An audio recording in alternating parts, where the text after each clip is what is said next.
And now we are joined by defending Sprint Cup Series champion and current points leader Kevin Harvick, driver of the number 4 Budweiser Jimmy John's Chevrolet.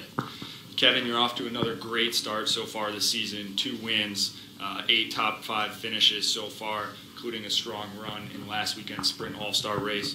Just talk a little bit about the importance of starting off the season so strong and how you plan to carry that momentum into 600 laps here at Charlotte.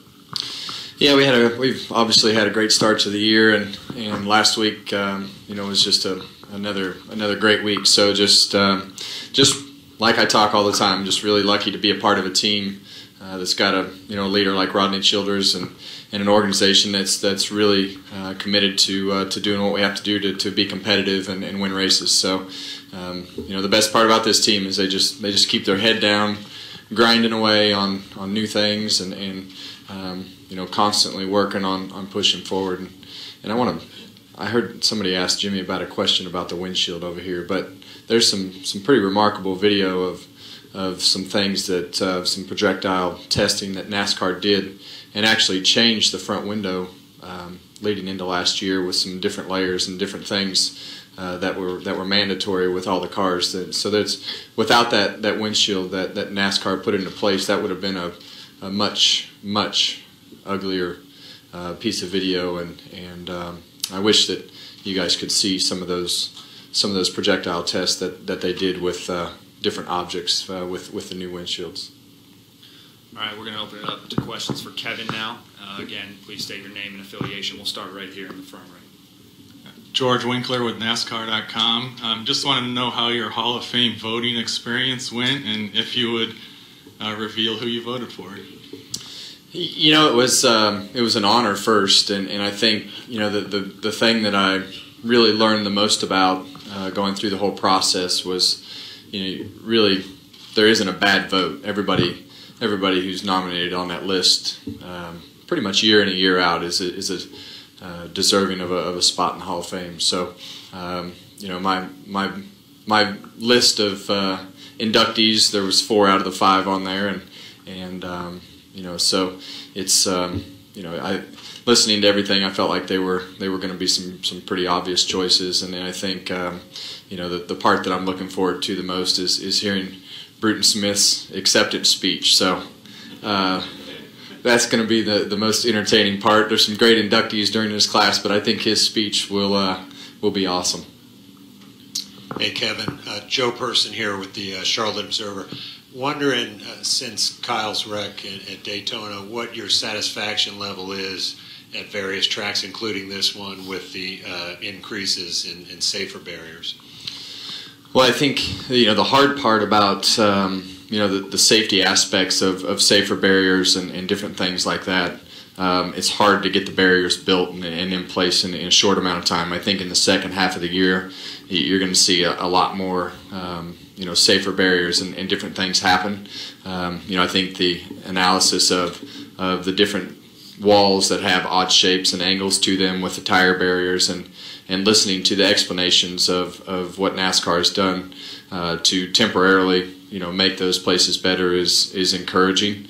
But I think it's an ongoing process. I know the Hendrick folks are working on some different things with the seats. NASCAR's implemented some new updates to the floorboards. With the cars, as you wreck them, you have to update the floorboards. So there have been some really positive things that come from a really unfortunate incident. So there's definitely been some changes from the safety front as we've moved from that wreck, and I know that there's a really big plan in place, and it's just you just can't go out and just put walls up. And I think that the planning and the organization and everything that has gone through it has been a full court press since that day. Woody Kane with MRN. Kevin, nobody gets to where you are without some help along the way, and I was wondering if there was early in your career one person who really sparked you and helped you get moving in the road that you're on now, and what kinds of things they did to help you along the way. Well, I think that could be, I don't know that you can't narrow it down to one person, just for the fact that for me there was I had a whole town behind me. Growing up in Bakersfield, California, there was a large group of people that were very supportive and and I was lucky to be a part of a racing community like Bakersfield. So I would point the starting of that process and kind of till the day that I left when I was 19 or 20 was a huge part of kind of getting the ball rolling in the right direction from, whether it be support or financial support. But even to this day, I mean, when you look at the things that we do in the community there, or we do in the community here or anywhere else across the country, it's the whole town is really supportive of everything that I do. Viv Bernstein, New York Times. I don't know if other drivers look at Jeff Gordon as sort of a voice that NASCAR listens to, but if you look at him that way, how much of an absence is there going to be to that voice? Is somebody going to have to step up among drivers to be a voice for you guys? I think there's so much that you guys don't see or hear about of things that happen with the communication between the drivers and NASCAR. There's definitely a group of constant communication between different drivers and different NASCAR people to definitely help try to push things in a direction, or bounce things off of each other to try to help better the sport. So Jeff's obviously, in my opinion, still going to be around and still going to have. The good thing about it is he's going to have a different perspective on it when he's on the outside looking in, because he's already got that voice. I think there's from a competition standpoint, from a driver's standpoint, I believe that there's definitely several of us that have voices that can fill that role and are definitely active in voicing our opinions but there's a lot that you can that you guys just don't see and hear about, and it's just like the windshield. Those are things that we receive on a yearly basis of updates and different things that happen as it's a constant progression. It's just like the competition in the garage. I mean, there's a constant progression of whether it's safety or competition, and we talk about those things a lot amongst the two groups. Okay, we'll come back up here to the left with Mike and Dustin. Mike Hembry, USA Today. All evidence indicates you did everything you could to win last week, came up through the field, and you ran into the first place, second place aero issue that's been around for a long time at these tracks. What does that mean? Now, wait a second. Let's clarify the aero push. Does anybody watch Formula One? It's been there for years. It's in Indy cars. It's in racing. If you run behind one of your colleagues here in this room, you're going to have an aero push. This is true. But is there a short-term or a long-term fix to it, or is this it's never going to get is this fixed. a work in progress that may have an answer somewhere down the road? Yeah, it's always going to exist in racing. It's never going to not exist. Your car is never going to run as fast behind another car as it does by itself. It's just impossible. It's just absolutely impossible. And I think these cars, over the last 20 years have become more sensitive in aero push. I just think in the 70s and 80s it was probably there. They just didn't know. And we almost know too much about everything that's going on now. So I could make my car run fast behind other cars last week, but it's just a totally different way of driving the car when you're behind somebody than it is when you're driving by yourself. And Denny he made a good move, and he knew that he kind of caught me off guard. I felt like I had options to run all the way up against the wall, or I could run the bottom. I could maneuver my car. It's just he kind of caught me off guard at the right time, and I was committed to the middle. And when you're carrying too much speed on entry and overusing the throttle like you do in a 10-lap sprint, you're right on the edge of really losing the front end if somebody's in front of you. And you just, when you're behind a car, you can't overdrive it. But it's just it's something that's always going to exist. It's impossible to fix. Dustin Long, NBC Sports. In light of the James Hinchcliffe accident this past week in Indianapolis, where the safety crew was credited with saving his life, obviously what is done over there is different than here. from your perspective, and as somebody who's involved in maybe more of these conversations, maybe knows more about this stuff than us, are you comfortable with how it is, or are there other things that can be learned? Because I think a lot of people, or some people may look at it and say, why isn't there the dedicated safety team over here? Look at what it did over there. How do you view it, and is it something that may happen down the road? Or? Well, I think that's actually a conversation that we, a group of us have had actually on week 2, and learning more about the process and how long some of these doctors and the background of some of the doctors that have actually been at some of these racetracks for a really long time and know the system and how it's talked about and upgraded and done differently on a yearly basis was really something that I didn't know about. But it's definitely something that we've talked about and had these conversations with NASCAR, and once they explained the process and how the doctors and things were chosen was definitely kind of eye-opening as to how much money and time were spent to make sure that they had the right people at every racetrack, and really the longevity of the staff and some of the people that have been a part of our community for a long time. So some of it is just not knowing about it, and I don't think anybody's saying that it can't always be better, but I feel pretty confident in what the process is and the medical staffs that we have at the tracks.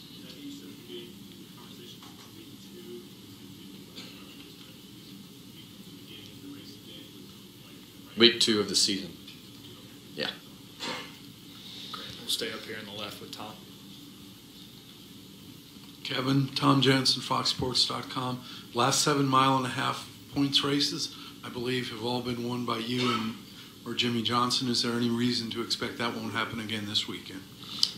Well, I hope not. I hope that we're on the winning side of it. I think as you as you look at our strengths as our team, the number 4 team, and you look at the way we ran last week and the way Kurt ran last week, I think from a Stuart Haas standpoint, we feel really good about coming into the week and where we are with things, and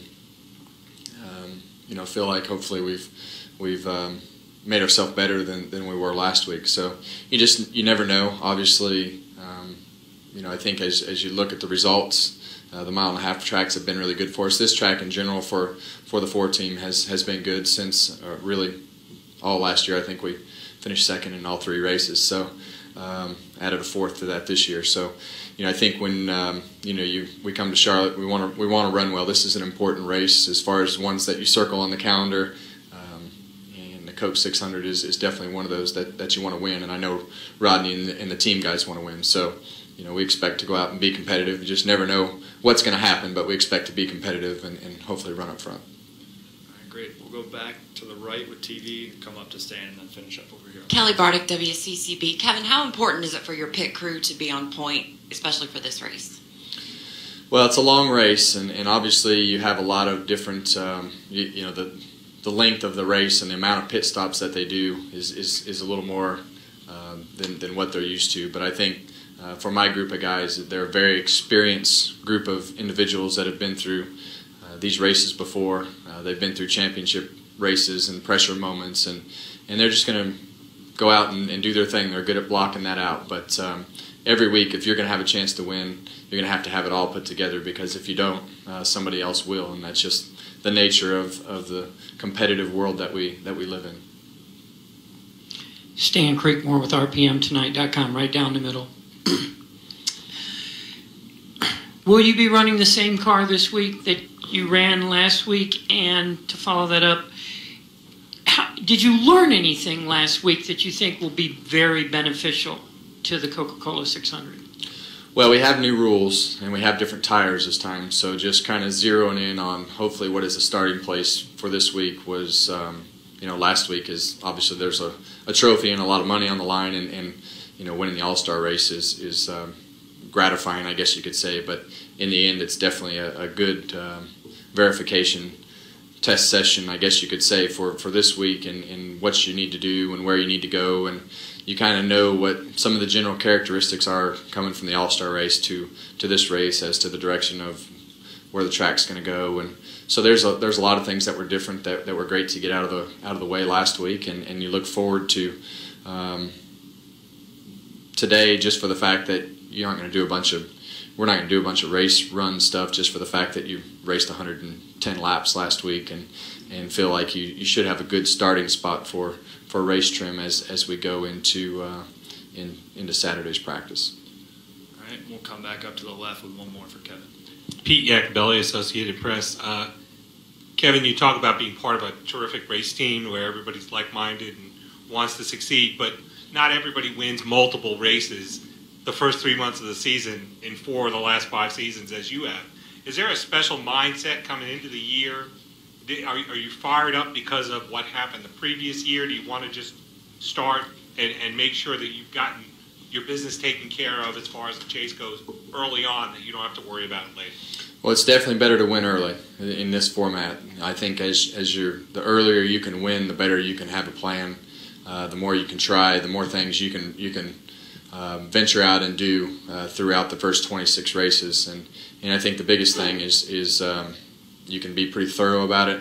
You don't have a lot of pressure on your race team as far as what you need to do or how you need to do things. Or it's really about finding more speed. It's about winning races and trying to do those things in the first 26 weeks. And the third thing is develop a plan as to what your cars and what you want to race in those cars on week 27 as you go into the last 10 weeks. So it worked well for us last year, and I think as you know, I feel like my guy's pretty dangerous. The more time you give him time to think in Rodney, the more time you give him to think and do that in a relaxed atmosphere is something that really lets him. He can shine in any moment, but it really lets him shine when he can really get creative and start thinking about things and wanting to find speed, because that makes him excited and challenged and all in the same sense, I guess you could say, because that's just the type of guy that he is. So for me as the driver of the car, it's fun because you know that he's gonna find something, and that's exciting. All right, and we do have time for a couple more, so we'll go front right with Chris and then finish up on the left. Chris Knight, CatchFence.com. Kevin, Uncompromising aired last week on Fox Sports 1. How important was it for you to go back to California and show everybody your racing roots? Well, I think that show was important just for the fact that that's not something that I don't normally do. You know, I go back there a couple times a year and see the same group of people and go to a lot of the same places. But I think it's important for people to learn more about people. We have fans say that they just don't know much about my background and where I came from and how it was, and so it was just important to go back there and really show them how much of a support cast I had in the town and as I grew up and how I grew up with some of the key people in the situation. So it's fun for me and to go back and see the go-kart track that is still intact and still virtually the same track that I raced on and go back to where Mesa Marin used to be and talk to the Collins family and see some of the different people that helped us throughout my racing career is pretty neat, and so it was fun to tell a little bit of that story. All right, and our final question from Kevin will come from the left side. Yeah, Kevin, Hill Overton, WIXC Radio. How much, given that you've won 2 races, you're already safely in the chase, how much will you and Rodney go out of the box this weekend to win the Coke 600? I mean, what kind of chances are you willing to take? Well, I don't think that there's not going to be a magic wand that you can wave to just magically make something appear. I mean, there's definitely 5 or 6 little things that you want to try, and it's going to take 5, 6, 10 little things to add up to find something that's measurable, to know that it's better. And I think as a group, you want to go out and win the race, but obviously things are going well, and you can try a lot of those things, but you still have to verify them. And obviously, if it's a fuel mileage race and you have to save gas and strategy and things like that, I think that those are no-brainers. So there's no reason to get way too far out of the box on the cars, because first off, you can't, and second, it's hard to find things that add up to something that you can actually measure and verify in a difference. So I think as we go through the weekend, it's a lot of little things, and there's definitely an open window for strategy plays and different things like that to win the race. But that's definitely the goal, is to win the race. All right, Kevin, we really appreciate you joining us this afternoon. Best of luck throughout the weekend.